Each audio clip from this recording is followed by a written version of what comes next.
ಇವ್ರು mostly Vijay Prakash sir fan ಅಂತ ಕಾಣುತ್ತೆ. ಓಹೋ ಮಂಡ್ಯ ಅವ್ರು ನಿಮ್ಮವರು, ನೀವು ಅವರು ಬನ್ನಿ. ತಂದೆ ತಾಯಿ ಸಮನಾದ ಎಲ್ಲ ಗುರು ಹಿರಿಯರಿಗೂ, ಅಕ್ಕ ತಂಗಿರಿಗೂ, ಅಣ್ಣ ತಮ್ಮಂದ್ರಿಗೂ, ಎಲ್ಲ ಅನ್ನದಾತರಿಗೂ, ದೀಪ ಸೆಲೆಬ್ರಿಟಿಗಳಿಗೂ, ಚಿಕ್ಕ ಕಲಾವಿದ ರೇವಣ್ ಸಿಂಗ್ ಪುಂಡ್ಲಿಕ್ ಫುಲಾರಿ ಮಾಡುವ ನಮಸ್ಕಾರ.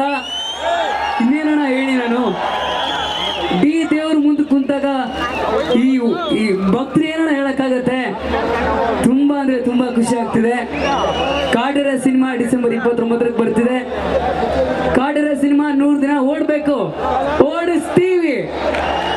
ಅಭಿಮಾನಿಗಳು ಡಿ ಬಾಸ್ ಜೊತೆಗೆ ಜೀವ ಕೊಟ್ಟು ಕಾಡರ ಸಿನಿಮಾ 100 ದಿವಸ ಓಡಿಸ್ತೀವಿ. ಸುಮ್ನೆ ಅಲ್ಲಮ್ಮ, ಚಾಲೆಂಜಿಂಗ್ ಸ್ಟಾರ್ ಫ್ಯಾನು, ಗತ್ತು ಗಮ್ಮತ್ತು ಇಡೀ ಪ್ರಪಂಚಕ್ಕೆ ಗೊತ್ತು. ನನಗೆ ತುಂಬಾ ಇಷ್ಟವಾದ ಸಿನಿಮಾ ನನ್ನ ಪ್ರೀತಿಯ ರಾಮು. ಆ್ಯಕ್ಚುಲಿ ದರ್ಶನ್ ಸರ್ಗೆ ನಾನು ಬಿಗ್ ಫ್ಯಾನು. ಒಂದು ವಿಷಯ ಹೇಳಕ್ ಇಷ್ಟಪಡ್ತೀನಿ, ದರ್ಶನ್ ಸರ್ ಎದೆ ಮೇಲೆ ಹಾಕ್ಸಿರುವಂಥ ಅಚ್ಚೆ ಇನ್ನೂವರೆಗೂ ಯಾರು ಮುಟ್ಟಿದಾರೋ ಇಲ್ಲೋ ಗೊತ್ತಿಲ್ಲ, ನಾನು ಅದನ್ನು ಸ್ಪರ್ಶ ಮಾಡಿದ್ದೀನಿ. ಅದು ದರ್ಶನ್ ಸರ್ ನನಗೆ ಕೊಟ್ಟಿರುವಂಥ ಪ್ರೀತಿ. 1 ಗಂಟೆಗಳ ಕಾಲ ನನಗೆ ಅವಕಾಶ ಕೊಟ್ಟಿದ್ದಾರೆ. ನನಗೊಂಥರ ಏನೋ ಖುಷಿ. ಡಿ ಬಾಸ್ನ ನೀವೆಲ್ಲರೂ ಬಾಸ್ ಅಂತ ಕರಿತೀರಾ, ನಾವು ಅವ್ರನ್ನ ದೇವರು ಅಂತ ಕರಿತೀವಿ ಅಷ್ಟೇ. ಅದು ಬಿಟ್ರೆ ಏನೇನಲ್ಲ, ಹವಾ ಇಟ್ಟರವರೆಗೂ ಮಾತ್ರ ಇರುತ್ತೆ.